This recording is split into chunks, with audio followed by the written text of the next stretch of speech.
How can you have a capitalist system when the price of money is set by some people at a desk in the Federal Reserve Building in Washington, D.C., right? So they dropped the price of money, printed a bunch of it, right?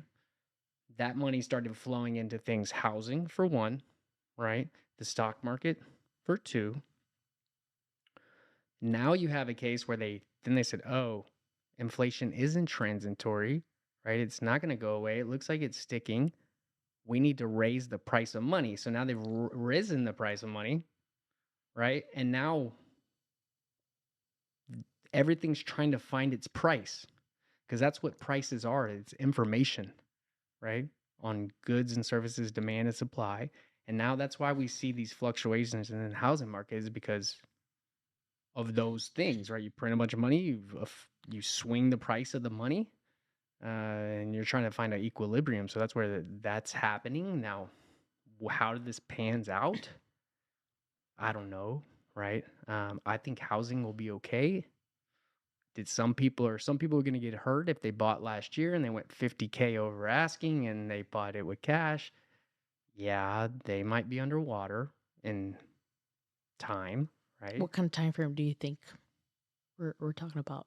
I mean, they might be underwater right now, right? Mm, If you bought last spring but your realtor should have told you, hey, you could be in the short term, right? Prices might fluctuate. You could be underwater, but you plan on being in the home 5 to 7 years, right? This isn't a 2 years you're going to want to sell. Okay, then it makes sense. You'll be okay either way, right? So having right. those conversations with your realtor, financial advisor, loan officer are important. So will that, I think there's going to be certain segments of the country that are affected more than others, right? As people want to leave those places and come to Texas or Florida or Tennessee.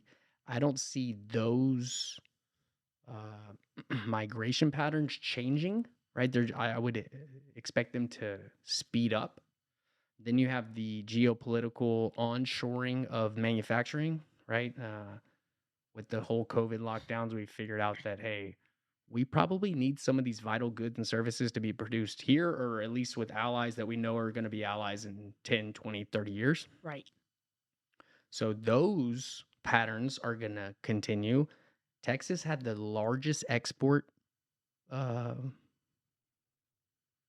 the largest amount of exports out of any state, Mm. right? So you think about, Of goods. right, and services. Right. Uh, if you think about like Tesla, they're manufacturing, right? So you're going to see manufacturing jobs coming back.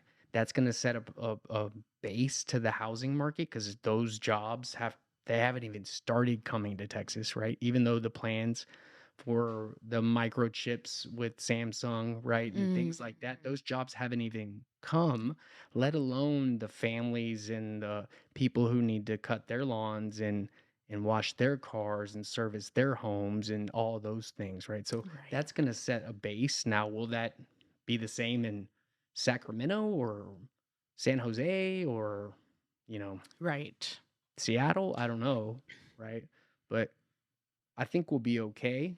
I think the war drums are beating right now Mm, pretty heavily, and I think that's a distraction, right? To look away from the monetary policy, look away from the politics and the people who've made these decisions on our behalf, and look at the enemy, right? Whether that's a Hegelian dialect where you got two sides of the same coin, right? And they're really, it's all that's a conspiracy theory, right? But whether that pans out, right? I don't know. Do we mm, go to war? I would expect if there's serious cracks in the monetary system, they will go to war just to justify the stock market crashing or anything else. Maybe the dollar reserve currency gets replaced, mm, right? Things like that. mhm. What will that do for our living standards?